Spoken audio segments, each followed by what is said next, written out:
आज की इस वीडियो में हम संविधान के भाग और अनुसूचियों के बारे में थोड़ी जानकारी लेते हैं। तो हमारे संविधान में भाग हैं 22।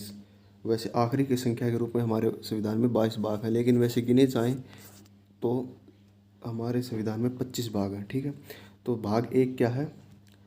संघ और उसके राज्य क्षेत्र। ठीक है, भाग दो में हमारी नागरिकता आती है। भाग 3 में मौलिक अधिकार। भाग 4 में राज्य के नीति निर्देश तत्व। भाग 4 क यानी मौलिक कर्तव्य, जो स्वर्ण सिंह समिति के सिफारिश पर जोड़े गए थे। भाग 5 में संघ सरकार आती है और भाग 6 में राज्य। भाग 7 प्रथम अनुसूची के भाग ख में राज्य, जो अब निरस्त हो चुके हैं। अब ये हमारे संविधान का भाग नहीं है, ये हट चुका है। ठीक है, अब बात करते हैं भाग 8 की। तो संघ राज्य क्षेत्र, भाग 8 में संघ राज्य क्षेत्र आते हैं, जैसे केंद्र शासित प्रदेश। भाग 9 में पंचायत। भाग 9A में नगर पालिकाएँ। भाग 10 में अनुसूचित जनजाति क्षेत्र। भाग 11 संघ और राज्यों के बीच संबंध, जिसमें संवर्ती सूची, संघ सूची और राज्य सूची इसी में आते हैं। भाग 12 में आते हैं वित्त, संपत्ति, समुदाय और वाद, यानी कि टैक्स सिस्टम, सरकार या राज्यों के बीच जो भी टैक्स का अनुपात में बांटा जाए या किस में अनुपात में, तो ये इसमें आता है। भाग 13 में आते हैं भारत के राज्य क्षेत्र के अंदर व्यापार, वाणिज्य और समागम। ठीक में तो आता है हमारा निर्वाचन, लेकिन भाग 14 रह चुका था। भाग 14 में आता है संघ और राज्यों के अधीन सेवा, यानी IAS, IFS और IPS, ये इसमें आते हैं। भाग 14 क्या में आता है अधिकरण।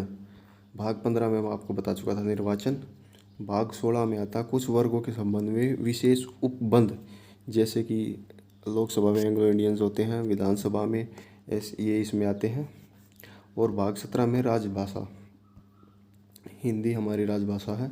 ठीक है, और भाग 18 में आपात उपबंध, यानी आपातकालीन स्थितियों में, जैसे आर्टिकल 352, 356 और 366, ये इसमें आते हैं। ठीक है, भाग 19 में प्रकरण। भाग 20 में संविधान के संशोधन। संविधान के संशोधन आर्टिकल 368 के अंदर आता है, भाग 20 के अंदर। ठीक है, 21 और 22 ये कुछ ज़्यादा काम के नहीं है, तो हम बात करते हैं। तो पहली अनुसूची में आते हैं स्टेट एंड ड्यूटीज़। दूसरी अनुसूची में आते हैं वेतन भत्ते, जैसे राष्ट्रपति की, उपराष्ट्रपति, MLAs, MPs, कैग, इनके वेतन और भत्ते के बारे में।